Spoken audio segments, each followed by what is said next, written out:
Hello and welcome to the Cozy Corner. Today we're going to be playing Kentucky Route Zero.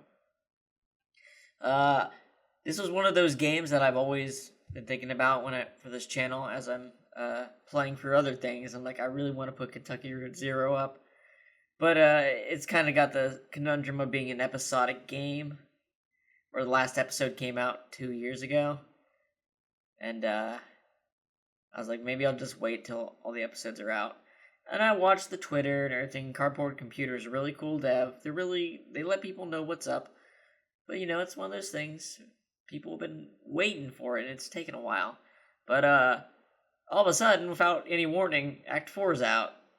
So I figured this is as good a time as any to really start playing through with you guys. So let's see. Change to a different save slot. And I'm going to be playing through all of it. But since 4 is out, it's as good a time as any to start, right? And I think we'll also show you some of their outside of game related things. There's a lot of interesting stuff these devs do with the game. They have a hotline you can call. There was a sort of a project where they're selling phones that would work with this, sort of hotline art project. Anyway, this is a great game. Let's get started.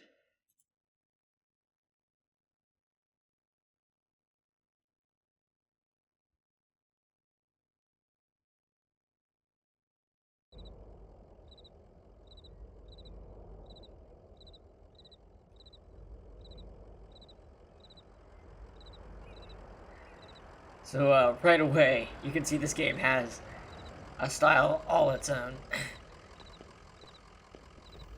It's very much your sort of, adventure kind of game. Click where you're going and everything like that. But it's got a feeling all its own. I love the font also this game uses.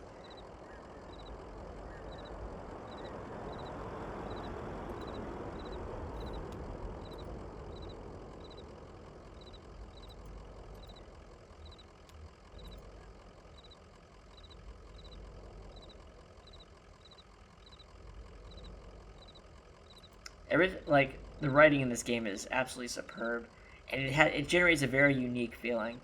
I think I'll talk about that a little bit later once we've gotten a little taste of it.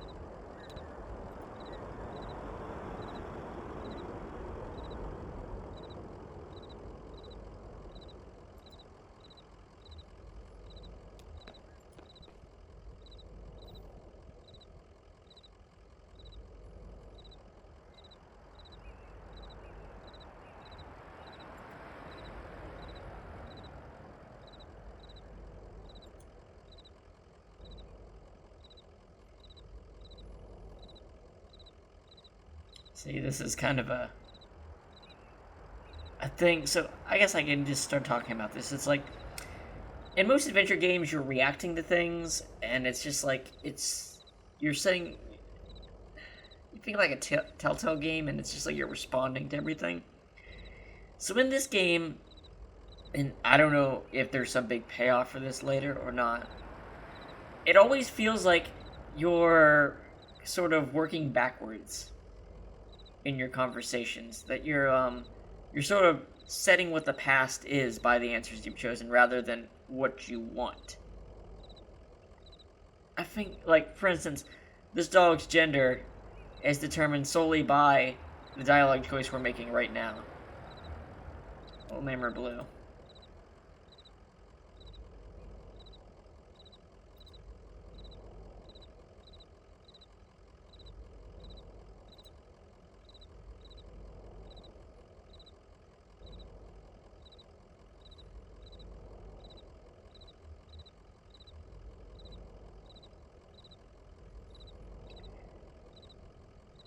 So we say, is our character Conway, is he the type of person to, he's just straight to work, or is work sort of just like something to get by with him?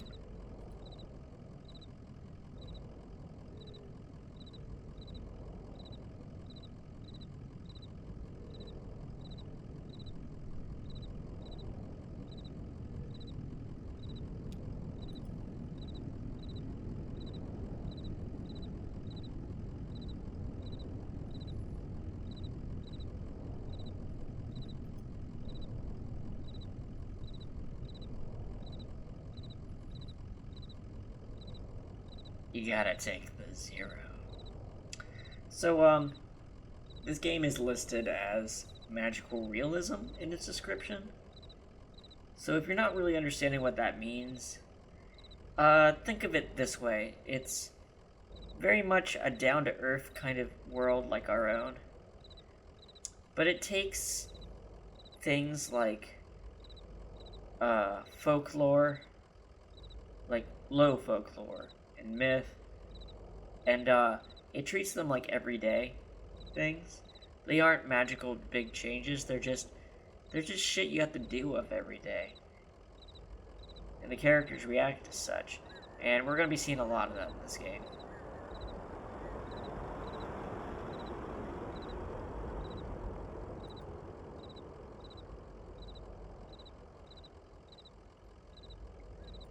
Thank you for the lamp.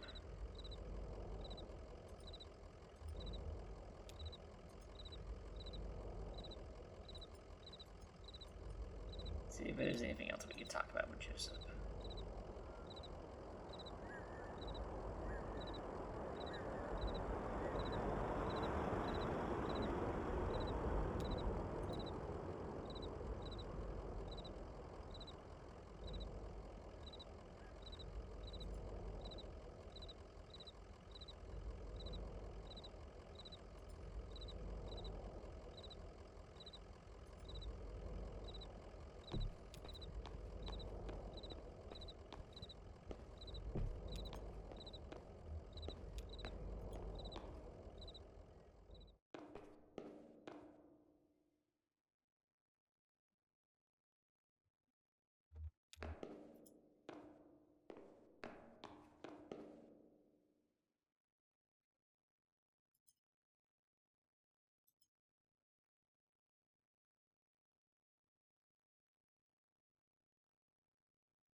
You'll see this a lot in the game. The writing is like the world has a slightly different set of rules for what seems to make sense, and the writing follows with it.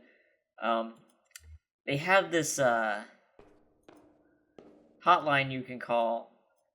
I think they released it after part 2 or maybe after part 3, but it's basically there's a company that does man basically magical tourism. And it's like everything's so matter of fact. Like these people sitting down here.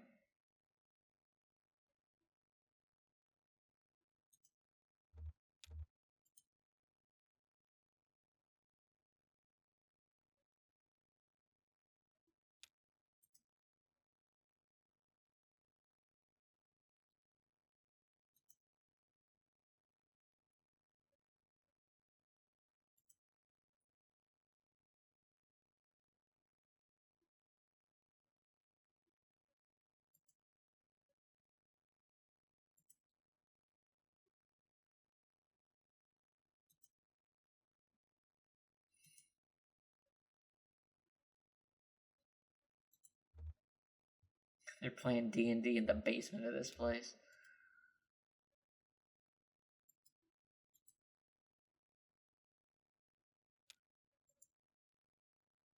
And they just kind of ignore him.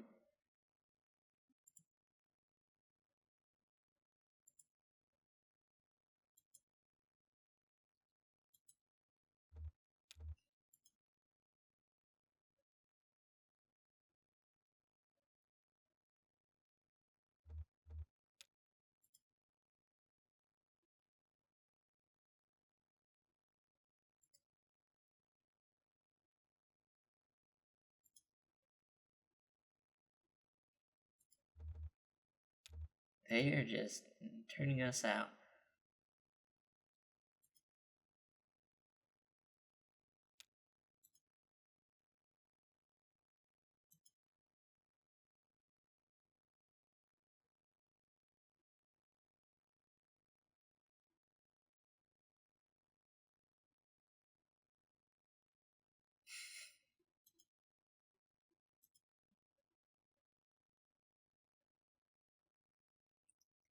says on the box it's a tragedy. Holy shit. Why? I'll be honest, it's been a long time since I played Act 1. I think these characters show up in Part 3, because I played that not too long ago again. They must be I don't remember them here the first time I played the game.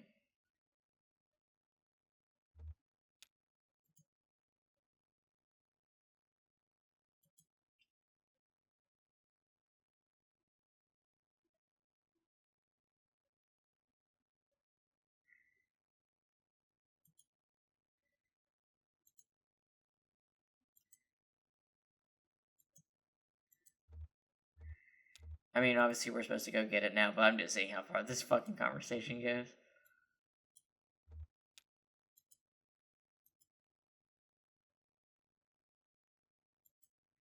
Alright, let's just go get that 22nd.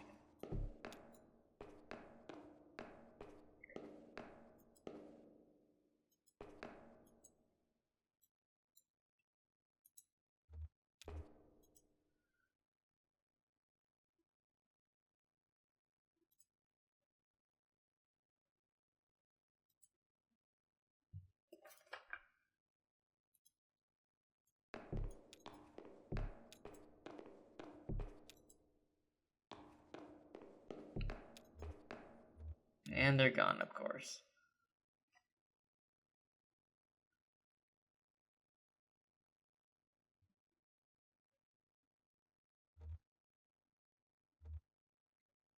We see him again. Since I know we see these characters again, I'm gonna hold on to it.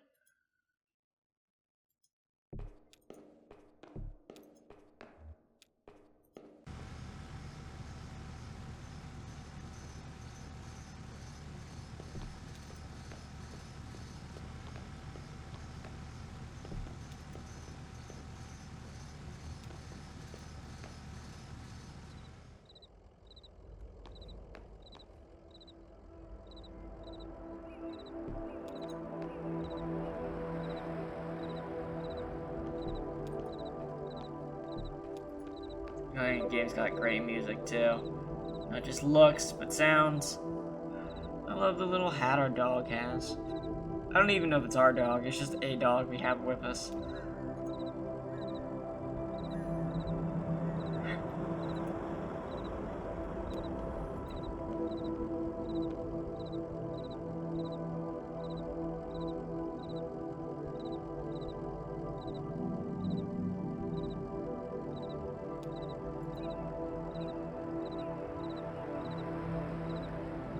I don't think that's the case.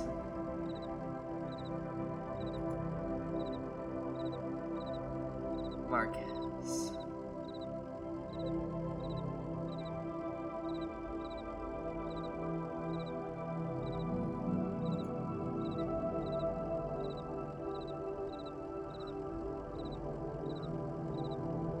Like a haiku.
There's always this cryptic feeling that these weird decisions you're making actually affect something. I don't know if that's the case, but I think there's something valid to say that the game gives you that feeling on every decision you're making.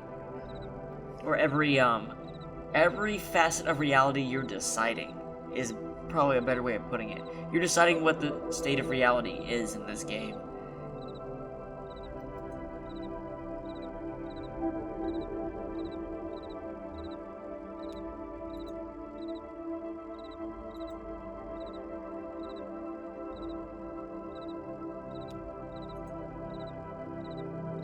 Donald.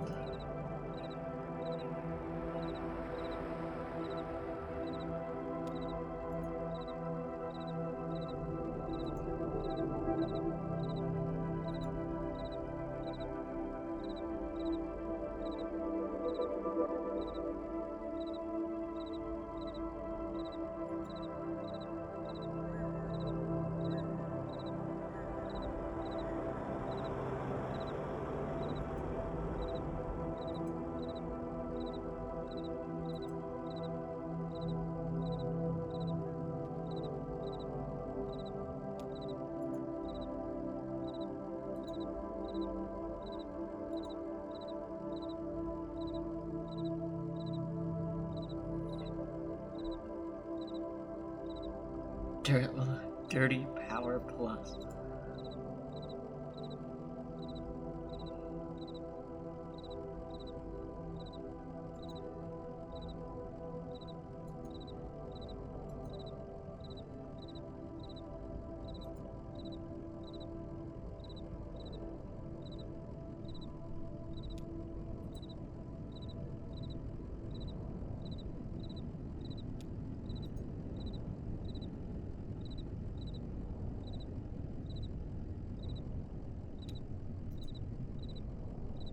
Marquez Residence.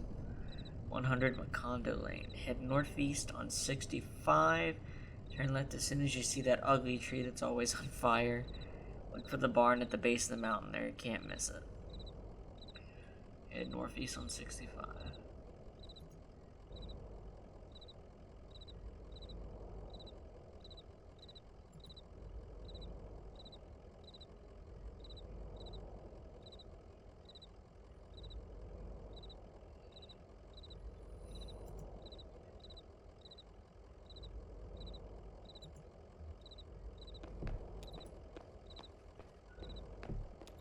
Little horseshoe.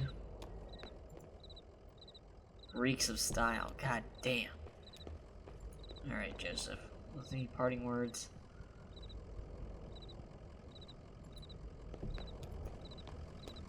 Blue.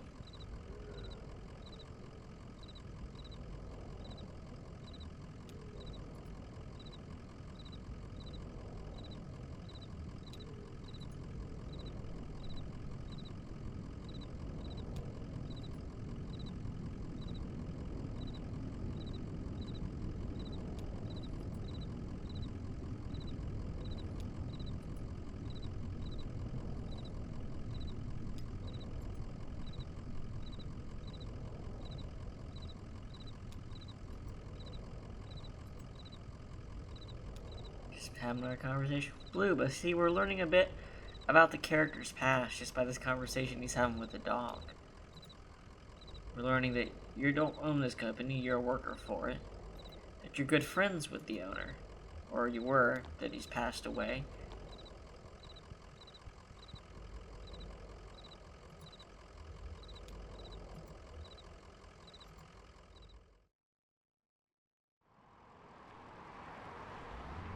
Northeast on 65 till we see that ugly ass tree that's always on fire. Then we turn left.